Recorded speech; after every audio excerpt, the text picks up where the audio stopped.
There's something really powerful in sharing images and sort of the stories that we tell and the way that we see the world. Our everyday lives are competing with these big idols of celebrities and advertisements. It's kind of arbitrary, this idea that like, oh, this other person is more photogenic. That's a garbage term.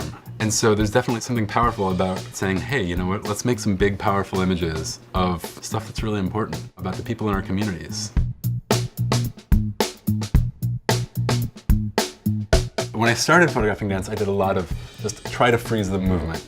But what I found is I actually really prefer working at slower shutter speeds and catching a little bit more of the movement, where you start to be right on the edge of blur, where part of an image might have some movement to it that's actually blurring through, and part of it might be totally sharp.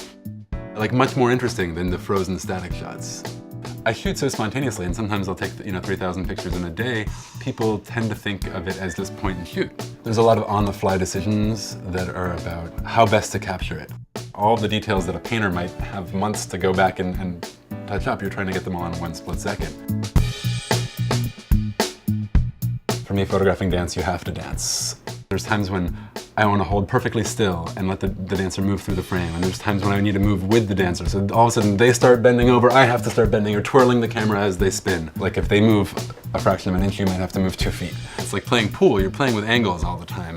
It's like a dance that you have to improvise. It's not choreographed. It's an adrenaline rush. It's a lot of like thinking really fast and moving really fast and then moving not at all. In a sense, the photos aren't even the art. They're the relic of the real art, which was these weekends of absolute insanity and joy and beauty.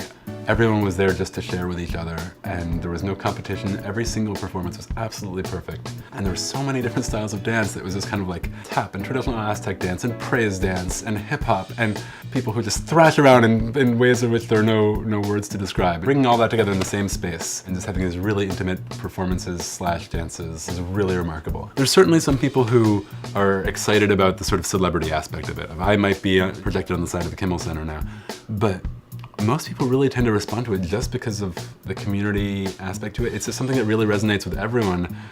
The idea that this is really a universal celebration of how amazing all of our neighbors are.